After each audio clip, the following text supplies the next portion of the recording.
Bonjour, cette vidéo concerne la correction de l'exercice J, calcul de ristourne, lié au TD7 sur tri, filtre et fonction logique.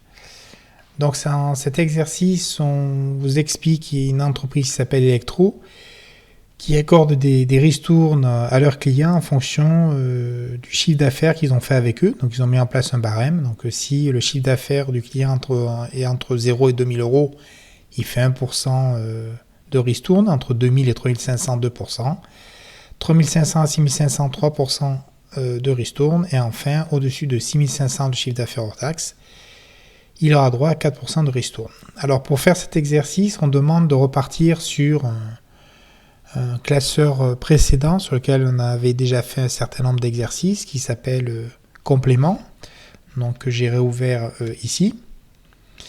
Là-dessus, on demande de créer une nouvelle feuille qu'on va appeler Electro. Donc je crée une nouvelle feuille que j'appelle Electro.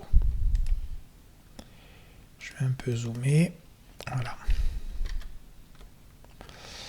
Alors on demande de calculer la ristourne pour deux clients, Jacques qui a fait ce chiffre d'affaires hors taxe et Pierre qui a fait ce chiffre d'affaires hors taxe. Dans le calcul, on demande que les formules que vous allez utiliser sont réalisées de telle manière que tout se calcule de manière automatique. Donc il faut bien créer les tableaux, même si vous voyez ici ce tableau construit de cette manière, on va peut-être le faire légèrement différent pour pouvoir récupérer les éléments concernant le chiffre d'affaires, les classes de chaque chiffre d'affaires. Alors on va démarrer, donc fraction du chiffre d'affaires en euros, donc ça va être le haut de mon tableau. Et là ce que je vais faire, c'est que je vais vraiment séparer les deux sommes. De 0 à 2000 euros, je ne vais pas taper de 0 à 2000 euros. Là je vais faire une colonne, je vais marquer 2, et là A.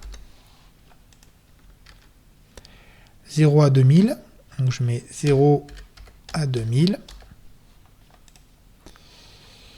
Sur 1, 2, 3, 4, sur les 4 prochains, je mettrai ça sous forme monétaire. Voilà. Je vais centrer.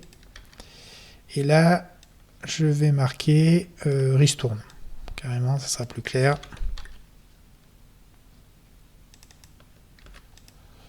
Je vais fusionner ici. Ristourne. Donc ça sera 1%. 2%, 3%, 4%. Donc après, c'est de 2000 à 3500. Donc 2000 à 3500. Là, 3500 à 6500.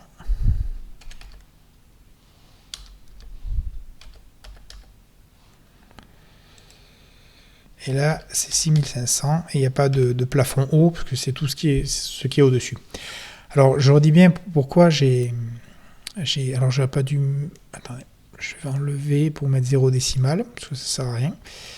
Pourquoi j'ai vraiment séparé ça? Parce que, vous voyez là, c'est du texte. Quand j'écris ça, c'est du texte. Dans ma formule de calcul que je vais automatiser, je vais être obligé de comparer ce que le client a fait comme chiffre d'affaires par rapport à des valeurs. Et je suis obligé d'avoir ces valeurs de manière isolée pour pouvoir dire est-ce que c'est supérieur ou inférieur à telle valeur. Ici, je vais donc marquer mes deux clients, donc Jacques et Pierre.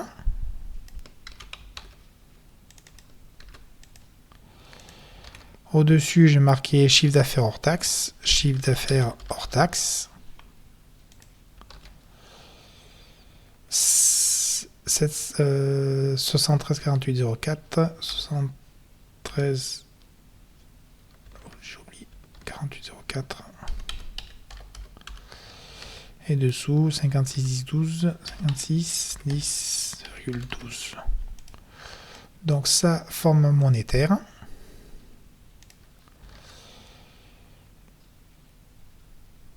Et là on va calculer valeur au montant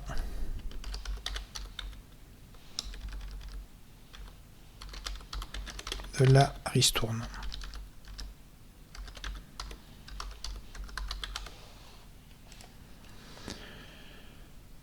Donc voilà les deux tableaux dont je vais avoir besoin.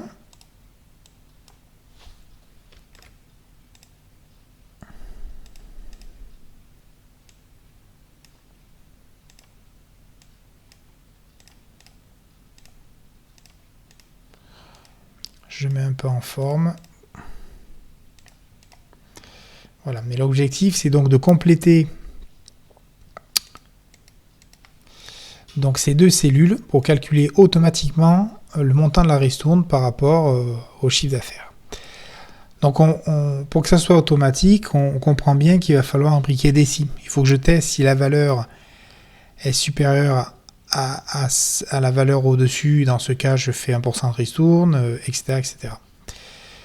Donc je commence. Alors, toujours pareil, quand il y a des si imbriqués, j'en fais déjà un seul au départ de si que je vais tester. Et puis au fur et à mesure, je vais compléter ma formule en mettant les autres si imbriqués. Donc le premier test que je fais, je teste si la valeur ici est inférieure à 2000 €. Si c'est vrai, dans ce cas-là, pour calculer la ristourne, je prends cette somme que je multiplie par ça. Comme ça, ça me fera calculer la ristourne. Virgule. Si ce n'est pas le cas, je vais voir après. Alors pour l'instant, ce que je fais, je mets 0 pour dire, voilà, je verrai après s'il ne rentre pas dans ce cas-là, je verrai ce que je fais à la place du 0. J'anticipe là aussi un petit peu en avance. Vu que je vais dupliquer ma formule, alors là j'ai que 2 clients, mais bon, je vais tirer vers le bas la formule. Ce qui veut dire qu'au niveau de cette formule, les lignes vont être incrémentées, elles vont augmenter de 1 en 1. Mais il ne faut pas qu'au niveau de ma formule, je passe sur les lignes suivantes. Donc, il faut bien qu'au niveau ici de B3, je bloque la ligne 3, pour qu'il regarde toujours par rapport aux 2000 €. Et la ristourne, je la bloque aussi par rapport au 1%. Ça ne sert à rien de mettre des dollars devant le B et le C, parce que je reste dans la même colonne. Donc voilà, j'ai 0. Et pour la curiosité, pour savoir si ma formule fonctionne, je vais marquer là maintenant 1500. Oups. Et là, il calcule bien un montant.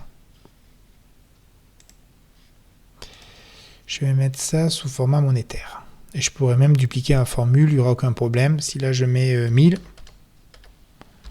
j'obtiens 10 € qui correspond bien à 1%. Donc ça fonctionne pour l'instant. Donc je continue dans ma formule et je vais remplacer le 0 maintenant. Je vais tester autre chose. Donc le 0, je le supprime et je vais faire un si. Qu'est-ce que je vais tester maintenant? Je vais tester est-ce que ce chiffre d'affaires hors taxe est inférieur à cette somme. Si oui, alors je prends cette somme et je multiplie par 2% pour avoir le montant de la ristourne. Si ce n'est pas le cas, pour l'instant, je mets 0. Et je n'oublie pas de fermer la parenthèse. Je rajoute mes dollars parce que je vais dupliquer ma formule au niveau du montant du plafond du montant et de la remise. Je duplique. Je peux tester. Si je mets 3000, il calcule bien 60 € de ristourne. Si je mets 1500, il calcule bien par rapport à 1%. Donc, ma formule fonctionne. Je peux continuer. Maintenant, à la place du 0, je vais tester ici si le montant est inférieur à 6500. C'est ça. Si c'est le cas, donc point virgule, je prends cette somme, je le multiplie par 3%. Si ce n'est pas le cas, pour l'instant, je mets 0. Et je ferme la parenthèse. Je bloque ici en mettant un dollar ma ligne 5 sur le plafond et la ristourne. Entrée. Ah, j'ai oublié la parenthèse. Alors, vous voyez là, c'est l'exemple, j'ai oublié une parenthèse. Il le voit, il me manque cet élément. Donc, logiquement, soit il peut proposer de le rajouter, soit il s'en sort pas. Donc dans ce cas, vous êtes obligé de l'y mettre. Donc il arrive de temps en temps, sur certains cas, Ah, attendez, alors là j'ai fait une erreur. Ah oui, j'ai oublié le si. J'ai oublié de taper ici, si. Si, j'ouvre une parenthèse. J'ai remplacé le 0, donc si B9 est inférieur à B5, je fais un B5 et 0. Et après, maintenant, les parenthèses, j'espère que je suis bon, ou j'ai mis une parenthèse de trop. Alors, vous voyez, il y a des couleurs pour se repérer. Donc la plus lointaine, c'est une noire, donc je vais mettre une parenthèse de trop. Voilà. Désolé pour la petite erreur. Alors, vous voyez, j'ai dupliqué la formule, ici. En bas, il a calculé quelque chose, c'est normal, parce que 5610 est bien inférieur à 6500. Donc il a pris 3% de cette somme-là. Donc ça fonctionne. Et il manque la dernière partie. Si c'est pas inférieur à 2000, si c'est pas inférieur à 3500, si c'est pas inférieur à 6500, c'est que c'est au-dessus. Donc dans la dernière partie de ma formule ici, je vais pas mettre de si. C'est le dernier cas possible. Dernier cas possible, c'est-à-dire que c'est au-dessus de 6500. Donc dans ce cas, je prends la somme que j'y multiplie par 4%. J'oublie pas de bloquer la ligne 6 ici. Je fais entrer et là, je duplique. Donc ça ne change rien pour l'autre. Donc voilà l'exercice avec les si imbriqués. Vous avez bien vu la manière que j'ai utilisée moi pour créer cette imbrication de si où je le fais petit à petit. Je n'essayais pas de taper la formule à une seule fois. J'écris un morceau, je teste. J'écris un deuxième morceau, je teste, etc., etc. jusqu'à la fin. Et j'arrive donc à ce résultat. Merci bien.